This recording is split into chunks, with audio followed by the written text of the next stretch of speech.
Nigeria's Minister for Information and Culture, Lai Mohammed, has defended the federal government's decision not to prosecute repentant insurgents, saying it's in line with global practices. Now, the government took this position following the mass surrender of Boko Haram insurgents, with some Nigerians kicking against the de-radicalization and the rehabilitation initiative for the insurgents. But the minister said the call for the prosecution and killing of repentant insurgents rather than granting them amnesty is against global best practices. The minister also criticized the claim that the insurgents would be recruited into the Nigerian military. Journalist and social commentator Adeniyi Kunnu is here with us in the studio to discuss the federal government's decision. Good morning, Adeniyi. Thank you very much. Thank you one more time for having me here. I appreciate coming in. Yes. It's a sticky, yes, definitely. Well, it's a sticky situation, isn't it? Just yesterday, we had counterterrorism expert David Otto on the show, and we were talking about the Taliban and their growth in Afghanistan of recently, of course. And in that, he did say that when it comes to war and conflict, culture eats strategy for breakfast, meaning that, you know, it's all well and good for international people outside the center to put their emphasis or their opinions. Ultimately, it's the people who are native to a land who understand better. When we look at it through that perspective, the government's decision, the federal government's decision to focus on rehabilitation, is that to do with culture over strategy? It's not well thought out, I have to say. I will always call for a country that functions for everybody, that is equitable, just, and of course accessible in terms of all the goodies of the country. But when it comes to the de-radicalization of some people, you need to ask the question, who are those de-radicalized already? That's the question. There's a key conversation here. It's about the faith of the people. It's about what they believe is right. Between 1979, when there was a battle against Russians, by the Mujahideens that transmuted to become the Taliban, officially recognized as such in 1996, there's never been any moment where they had a discussion about turning over a new leaf, and they did. Let's say this. We had a kind of pact signed by the American government April 2020, so that people, particularly the American army, will leave Afghanistan and the Taliban will behave themselves. Between that time of April 2020 and now, 3,000 people have been killed. 62% of those are from Afghanistan. The picture is, I've gone there to tell you that people have been radicalized into an ideology. People have tasted blood and the benefits of pilfering and all forms of illegality. It will be difficult. Now let's come to the home front and talk about it. One of the things that people fail to talk about is what form of religion do we practice? Because don't forget, let's not deceive ourselves. There's a religion at the center of this. Conservatism, extremism is tied to a religion. So what form of religion do we practice in the region of the country where insurgency is prevalent? Is Islam. One. Secondly, what have the governors of those states done to prevent the rise and the tide of radicalization? Little or nothing. The country was under military rule for 3 republics. At the birth of the 4th republic, what became most important to the governors of the north happened to be Sharia law. And that is one of the misfortunes of this country coming from the northern part of the country. So they felt comfortable in promoting a religion that they themselves wanted to make use of for their self-serving purpose. Because in societies where Sharia is practiced properly, people get proper education. People live in just societies. If I did a quick move to 1804, the reason for the Jihad War of 1804 was injustice led by Uthman Dan Fodio, because he felt the Talakawas, as they are called today, were neglected. So coming back to 2021, I'd have to say that many governors of the north did not perhaps understand that they gave birth to this because of their neglect. Now, I go again to Borno when Kashim Shettima was a governor. Do not forget that the Yusuf guy that led Boko Haram before, he was killed. Listen, he was killed. He wasn't tried. He was killed by the Nigerian government, unjustly so, because anytime the police acts They act on behalf of the executive arm of government. And up to today, the people that killed him unjustly, even if he was a criminal, he should have had his day in court. They still have not brought them to justice. So that must be clarified. Kashim Shettima appealed to a group of people that were Islamic learners and scholars, of which Yusuf was head. Let me win this election. I will definitely turn a new leaf. We'll be able to have a theocracy of sorts. They did this. They gave him the support of the Talakawas in Borno, and they turned their backs on him. That's the birth of all of this. Now, I'm saying the obvious because we can't take things in isolation. So over the years, we've seen people feel disenchanted from anything that the government has and believe they can't have a life there. Let's go another historical lane. As of 2000, more than half of the men in Borno didn't have an education. Everybody is created with survival instincts. In the absence of having the requisite skills for survival, the requisite education for survival, you still want to survive because it's an instinct. And that's where the talk about dog eating dog comes in. People want to survive. So the man sees the next person as a source of livelihood and doesn't care if the man goes. So crimes continue to fester. So when I talk about de-radicalizing a people, it's balderdash. You cannot de-radicalize these people because the first engagements that would have helped them not think of getting radicalized remains unprovided. Then the hypocrisy again of many people. Do not forget, Jonathan went to South Korea in 2012 and told us that those that were supporting Boko Haram were in his government. The records are there for people who know how to do their researches. And you cannot continue to look the other way in the name of this. Okay, let me go to Kunnu, for instance. A state... Mr. Adeniyi, let's go on a quick break first, so that when we return, you can now expand on this argument. All right. We'll be right back. We'll go on a short break now.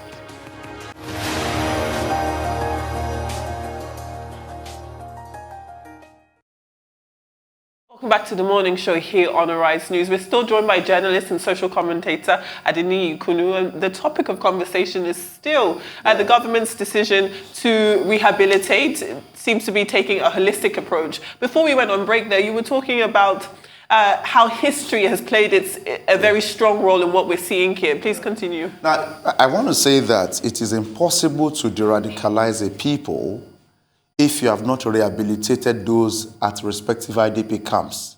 That's a fact of the matter.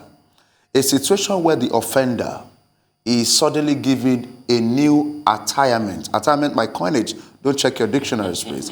A new attirement of acceptance, whereas the person that he committed the crimes against, whose wives got raped, whose children got killed, whose homes got burnt, are still left in IDP camps under a thatched roof leaking, whereas the person who killed comes to you and says, I've repented, and immediately you're making provision to send the person to some short-term courses abroad or make provision for a proper shelter and 3 square meal. The dynamics of the elements cannot even allow such processes work because the person you have offended have not been given any form of reprieve. I need to say this very clearly, that at the birth of this Sharia law that is contributing to this problem. Let's look at Kano State, for instance. In Islam, what you don't eat, what you don't drink, that is referred to haram, you don't profit from it. Kano State... ought not. When they say ought not to, it's just syntax. The semantics of it is that you should not take a dime from what you don't eat or eat. For instance, somebody sells pig meat, pork, for instance. In Islam, it is actually not something you should eat. But science has proven that it has one of the healthiest oils. Let people do their researches. So let's not argue. People's faith are people's faith. Absolutely. How then do you profit from the meat sold and the VAT paid from pork meat? That in itself is the height of haram. Then you're talking about alcohol. The Kano State government, a PhD holder, Dr. Ganduji, will break bottles where people are selling alcoholic beverages, but it collects VATs paid from the same alcohol. Who is deceiving who? So the first thing we have to address, let's forget about this de-radicalization thing, because the first people they should deal with, attend to, are those that are still in IDP camps whose homes have been burnt. You can't make those that you say you are cardinalizing, whatever I want to say, rehabilitate, you can't make them your priority. It's a fact of the matter. So I think that it's a difficult job for Alhaji Lai Mohammed. I can understand that when you hold certain positions in government, you have to do, especially if you are the image maker of your government, you have to do everything possible not to make it appear so. But you see, one of the things we still do not get in our climb, not comparing ourselves to others, is that humility is also a key that opens door in governance. And one of the things that will help the leaders of this country now is to eat the humble pie, not the disgraceful pie, the humble pie, that admitting that there are certain things we cannot do because it appears overwhelming, and we'll be needing a lot more input of experts and goodwill Nigerians to help deal with the issues. There's no government that doesn't have its flaw. Ditto the Nigerian government. So Alhaji Lai Mohammed should understand, just in the words of my late father, you are better sane when you are lying to others, but when you lie to yourselves, you seem irredeemable. So I think that Alhaji Lai should understand that there are lots of things that the people who feels it, knows it, and the person who talks about it differently perhaps doesn't have a grasp of it. Let me come in here. Yes, please. And to put in proper perspective what Alhaji Lai Mohammed was saying Please. in the United States. I think there were two key things that he mentioned. One is the fact that the repentant bandits or Boko Haram members will not be dealt with in the manner that it seems that people are suggesting, because they're killers and blah, blah. Yeah. And two, he said that they will not be absorbed into the Nigerian army, which is a key fallout of the Afghanistan thing that people are saying, If you also notice, the commander of the multinational joint task force also made the same point, making reference to the United Nations remedy of disarmament, demobilization, and reintegration. Yeah. Are you therefore saying, when you say that you cannot de-radicalize, that we can't practice what the United Nations is suffering when it comes to armed conflict and bandits, combatants who have taken a new leaf and needed to be reabsorbed into the society? One thing that is difficult to do is to bring the killer of your father, of your wife and children, back into the society where they committed a crime. It's half the picture for them to talk about rehabilitation, disarmament. The third part of that particular posture, as recommended by the United Nations, is the most difficult. Reintegration? You cannot... See, let me tell you, except, of course, the geography they want to occupy is in another part of the Nigerian space. But as far as we are concerned, what is the 1, 2, 3 year program, the blueprint that both of us, or the three of us here, can look at and say, indeed, this would work? These people, don't forget that I think over a year ago, some people actually went back to their communities because they were given a documentation that they have been de-radicalized. It is not enough to get a documentation showing that you have been de-radicalized. What is more important is that the people in question show proof by having stayed somewhere. For instance, let's look at the prisons, correctional centers now. I have been there not as an offender, but as somebody who visited with some other people for humanitarian causes. And the process of even dealing with those that are in prison appears to me more sensible than the people that committed more crimes. Because we're talking about radical elements. The word radical elements is deeper. We're talking about a crystallization of negative ideas that have become solidified by every phenomena, such that it is difficult for you to erode. So if you look at what was said, don't also forget, part of what we talked about, part of what the United Nations recommended, there has financial incentive. So as they've done in Burundi, thank you very Somalia, much. Yes, exactly. Congo. Part of it is financial incentive. This is a country where workers have not been paid 18K to 30. One, where medical doctors in their thousands are on strike because of government not fulfilling its side of the promise. Then tell me how boastful it gets for the same government, except of course, maybe it's the government of a United African Republic that will come and do that, where you now say these people in question will get what belongs to them. Let me tell you, I was at the International Office of Migration only this week. I think it was Tuesday, because at times you need to waka this waka, but they don't tell you the story. to look at what's happening. Lots of them were back, some yet to be attended to. You see, there should be a process. Immediately they come, they sign a form. It is not rocket science. And if you need to employ more hands to do that, you can do that. Just let me keep the things I saw off camera because nobody knew I was within the media space. So what I'm saying in essence, efforts are being made, but are these efforts thorough? Are these people in question? Can they really say, indeed, these things that government intends to do, government sees it through? So when we're talking about this process, don't forget also, we're talking about the government and a system where the educational sector is still may go on strike soon. Don't forget, part of the de-radicalization also involves some form of education. I beg, maybe I know they talk this kind of thing. I'm trying to say that part of the process involves building, helping to build capacities so that these people in question that you have de-radicalized can begin to do some things for themselves. What is the 6 months, 1 year picture of skills acquisition for those people? Don't also forget another pointer to some of these facts. Up to now, we still have not had somebody explain to me why the Chibok girls could not speak English and they were preparing for WAEC. The language of the West African senior certificate examination is English, but most of them, 99.9, gave their interviews in Hausa. Come on, let's tell ourselves the truth. Most of these people that have become radicalized would be needing a language that would help them key into not only the northern system of doing things, the Nigerian system of doing things, so that if at all they've gained certain levels of skills, they can go to any part of the country being able to interact in the language that will help them up. So you believe Nigeria doesn't have the framework to successfully execute this holistic approach? Exactly what I am saying. But not that the model that doesn't work. The model. It is because, okay, look at, I have referred to the strike actions by medical doctors. I've talked about the non-fulfillment of the agreement with university lecturers. I've talked about the instances of out-of-school children in the country. So I have pointed to these issues and the fact that there are references of perhaps certain levels of incapacities on the part of the people that lead us. And I have said here, and I'm saying it to the world. For instance, after, I was talking about Boko Haram earlier. I should have mentioned Ali Modu Sharif because Kashim Shettima was the penultimate one before this. Now, Kashim Shettima was in a positive, but I'm talking about Ali Modu Sharif earlier. Now, let's talk about none other now than Kashim Shettima.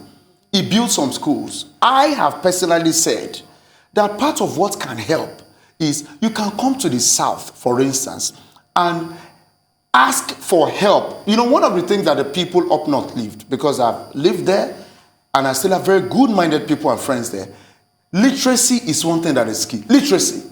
If somebody is able to read and write, of course, if you're talking about Ajami, Arabic, and all of that, many of them by virtue of, you know, the Quranic scholarship are able to do that. But the language of commerce, politics, education in this country is English the last time I checked. And that is one of the things that they need to really learn to be able to penetrate the areas and ideas that they don't have. Don't forget, it is easy to get radicalized because you perhaps understand just a line of thought. But the vista created by virtue of literacy enables you get into other thought processes that allows you to appreciate the ideology of other people. And that is the point that I'm trying to make here. That's an interesting point that you raised. Yes. Because if you look at it, the word Boko Haram stemmed from means Western education is bad. Yes. Whereas Taliban means student, isn't it? Yeah. So how does training and retraining the Almajiris, you know, I think it was Jonathan's administration at the point. Yeah, that built those schools. Exactly. Yeah. Can that help?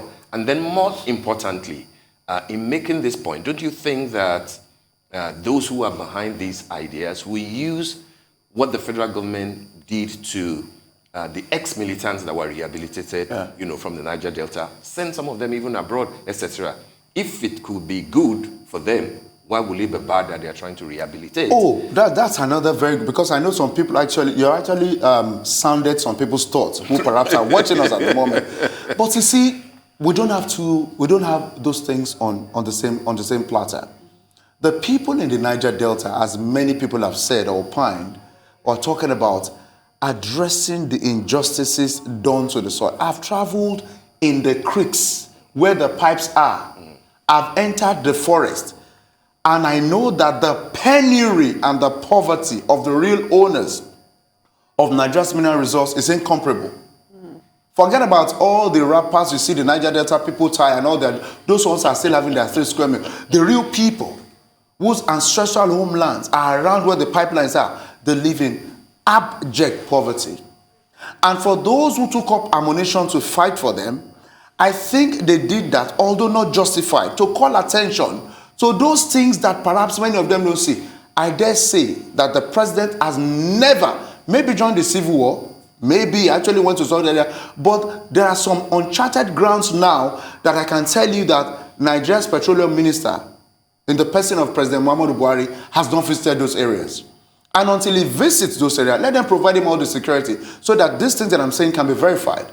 So those people who took up arms to call the attention of government to the despoliation of their areas, excuse me, I have traveled in canoes in the brackish water of the Niger Delta, and I can tell you, fish is practically not there any longer, except you go to the area called Ahoda or Moku axis that connects you to the backside of the Niger River, where you are able to steal fish. So what I'm saying in essence here is we have to look at what is the justification for the killing of people and for the bombing of people. The people in the Niger Delta are saying, you are taking this crude, come and compensate the ground and the people properly. The people in the other regions that are bombing are killing people and say, don't get Western education. So it doesn't make sense for the people who are trying to be against the process that also helped to build the pipelines itself to be given such equal consideration. As far as I'm concerned, government must first of all be sincere, understand its incapacities, and we can have a nation for all of us to still be living in. All right. Thank you very much, Adeniyi Kunnu. I mean, that's brilliant as always. Thank you. Thank you very much. Thank you for sharing. I appreciate light on it. this. Thank you.